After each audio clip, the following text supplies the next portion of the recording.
So I've got a lot of big projects in store for this year, literally in one case. I wanted to release something that I've been pondering for a while. With the advent of things like 3D printers, laser cutters, custom-made dolls, and even electronic components being used in a lot of doll customization videos nowadays, it can seem incredibly daunting for new people to get into the hobby, especially if they're younger doll enthusiasts. And I mean this with exactly zero shade towards any and all doll customizers that make full use of this tech on their creations.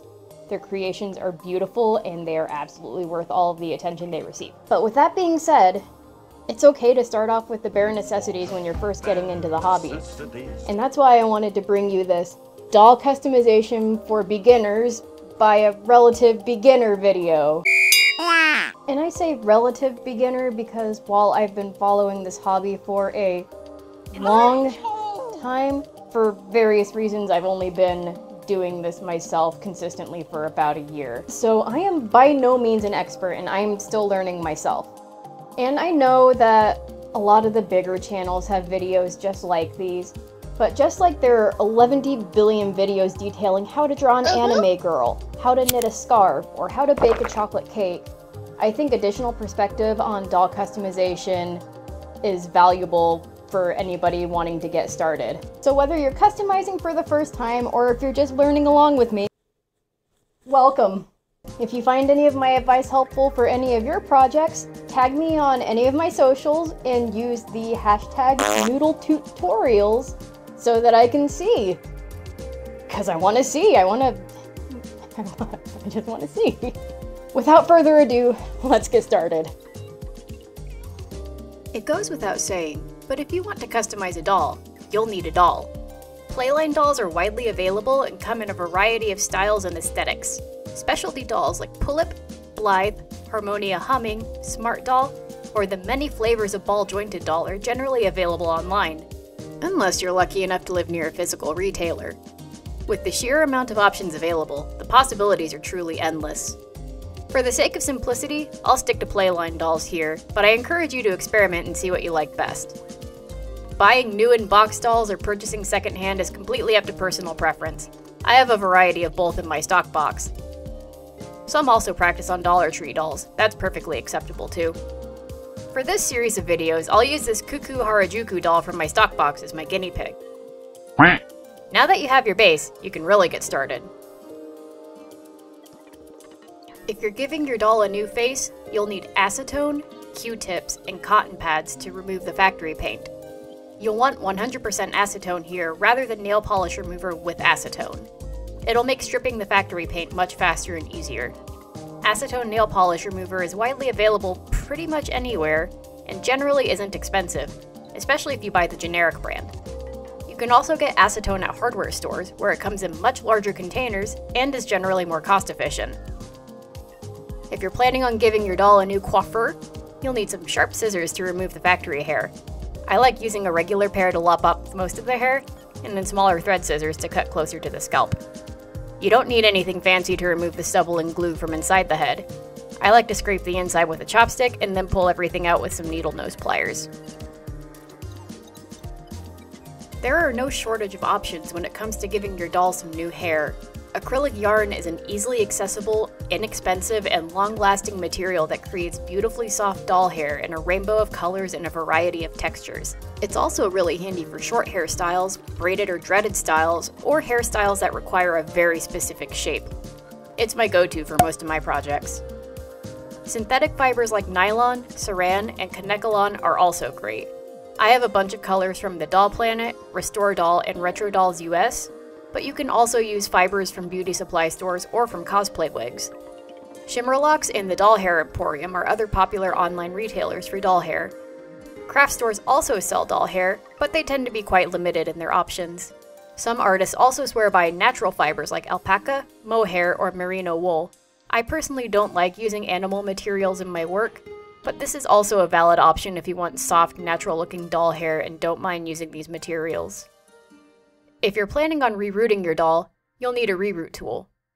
Whoa! You can buy these from doll hair retailers, but you can also make them pretty easily. Mine's just an embroidery needle, cut in an angle, and secured in an X-Acto knife handle. You'll also need a waterproof glue like Fabri-Tac to protect your reroot and keep it in place once you finish. If you're not rerooting, you have a few options. First is just gluing fibers straight onto the head. For this, I like using Elmer's glue wall. I'll create wefts by gluing one end of the fibers and trimming the excess for a neat edge. You can also use hot glue if you really want to speed things along, but I generally don't recommend it. Patience, grasshopper. You can also make a wig for your dolls. Apart from the fibers of your choice, your materials will depend on what kind of wig you want to make. Wig making almost certainly warrants its own video, but to make the wig cap, you'll need a stretchy fabric, preferably one that's the same color as your fibers, but any stretchy fabric will do. If you're sewing a wig cap, you'll also need a needle and thread and elastic. If you're making a glued wig cap, you just need more Elmer's glue wall, plastic wrap, and a thick rubber band to secure everything around the doll's head. Small disclaimer, this is where we really start getting into the nitty-gritty, so all of these materials will really depend on how you like doing your face-ups. But for the beginner, consider these tried and true materials for when you start doing your own face-ups. Watercolor pencils. These are amazing for sketching out important features like eyes, lips, tattoos, scars, etc. You can buy them in sets or individually at craft stores, as well as online. Mine are a combination of Prismacolors and Faber-Castell. You want watercolor pencils instead of normal colored pencils because watercolor pencils are water-based and won't react unfavorably to your sealant like other oil-based colored pencils will. Keep a pencil sharpener or even a box knife handy to make sure your pencils stay nice and sharp. A dull pencil can ruin detailed work. Soft pastels. These are great for blushing, makeup, creating gradients or softer colors, and even altering your doll's skin tone. You can pick pigment up right off the pastel with a brush, but sometimes I prefer to rub a pastel onto a piece of paper or cardboard to have some loose pigment handy, especially for larger areas that will require more color. Soft pastels are also available at craft stores and online. I use Rembrandt pastels for my face-ups and shading, and Pan Pastel for skin tones. Erasers. Whether you're brand new or a seasoned professional, you're gonna need to erase things. I like using a kneaded eraser for erasing pastels, while these eraser pencil thingies are great for removing pencil lines. Both are excellent for detailed erasing and are widely available at arts and crafts stores, or even in stores with arts and crafts sections. Paint. Acrylic paint is widely available anywhere that sells arts and crafts stuff, and can create lovely face-ups on its own. Whether you use craft acrylics like Folk Art, hobby acrylics like Vallejo, or artist-grade acrylics like Liquitex, they will all work for face-ups. I personally like to use gouache paint on my face-ups because, as a sort of acrylic watercolor hybrid, you can use a wet brush to push the paint around a little bit before it dries, or to remove any clumsy brush strokes. You can also dilute it with water for really fine lines and details like lower lashes. Brushes. If you're gonna paint, y'all gonna need brushes.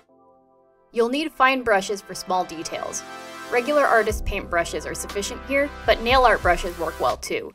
You can also use paint brushes to apply pastels, but I prefer using makeup brushes for this because they were designed to apply pigment like this. Mine are just the cheapy ones from e.l.f. They cost me like $1 each at Target. Sealant. It's probably a broken record at this point, but Mr. Super Clear is really the gold standard when it comes to sealants because it creates a paper-like, subtle toothiness on the doll's head that allows you to apply pencils and pastels.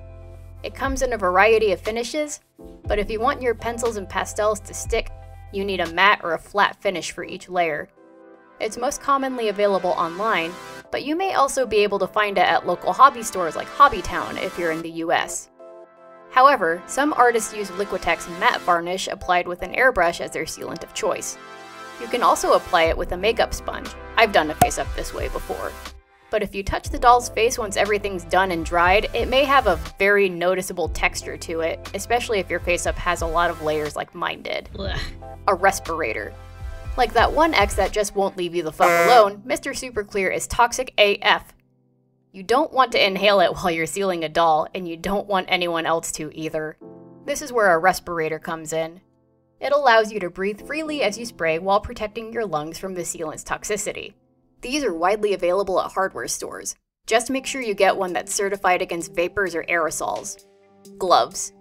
Whether you choose cotton gloves or surgical gloves, a good pair of gloves protects your doll's head from your skin's natural oils, as well as any lotions on your hands, both of which can cause your face-up to deteriorate over time.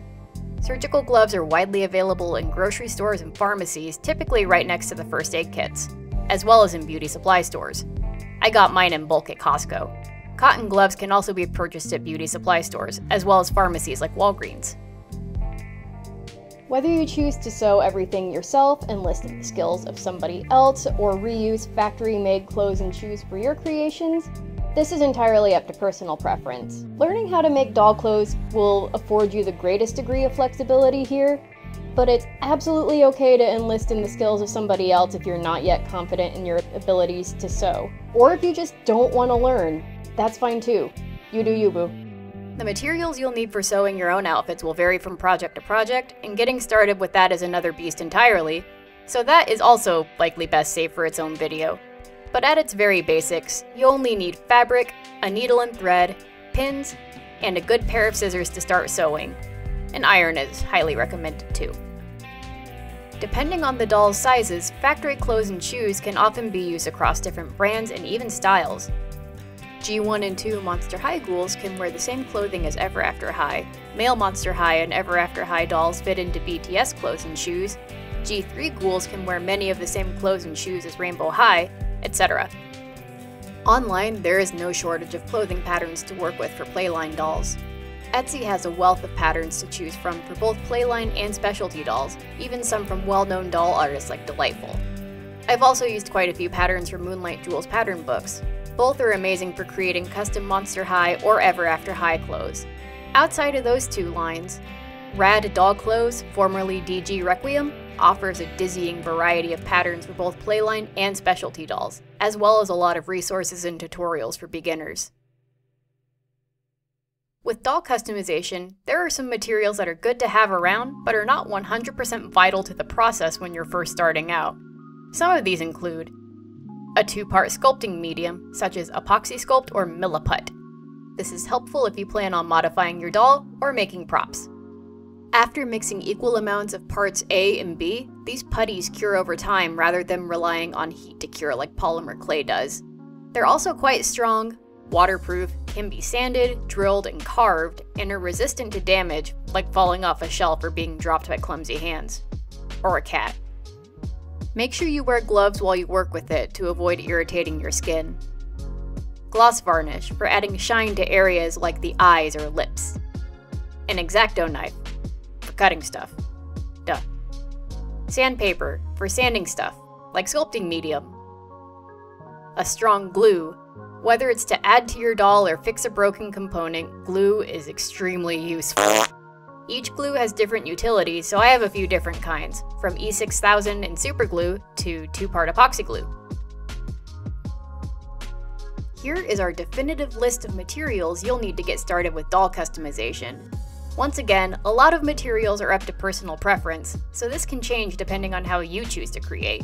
With all that being said, here are 3 additional tips for you if you're just getting started. Number 1, take your time. Doll customization is not a race. If you take a little extra time to get the details right on your creation, then you're going to be a lot happier in the long run. Plus, if George R.R. Martin can spend over 14 years writing The Winds of Winter and have nothing to show for it, you can take a little extra time with your creations, it's okay. Number 2, buy your materials over time. When you start a new hobby, it can be really tempting to go all out and buy all of the things all at once. But avoid doing that. Spare yourself the trouble and the clutter and just buy things as you need them. It's also cheaper in the long run. Third, and most importantly in my opinion, there is no wrong way to get into doll customization. This hobby is full of people of all different ages, styles, and interests that sets them apart from all others. And that is one of the best things about this hobby. You prefer painting face-ups rather than using pencils or pastels? Excellent! You want to work with a friend or a family member to create dolls together? Awesome! Just want to do face-ups, reroots, and restyles? More power to you! You're a younger artist wanting to try the hobby? Rad! Just make sure you get an adult's help if you're dealing with any potentially hazardous materials. Your first creation doesn't have to be a masterpiece. As long as you're having fun and learning along the way, you can't go wrong. If this has inspired you in any way, shape, or form to get started with the hobby, make sure you tag me on my socials and then use the hashtag noodletootorials to show me what you created. I'd really like to see them. Plus, getting started on a new hobby is infinitely easier when you have a buddy. I'll be your buddy. It'll be great!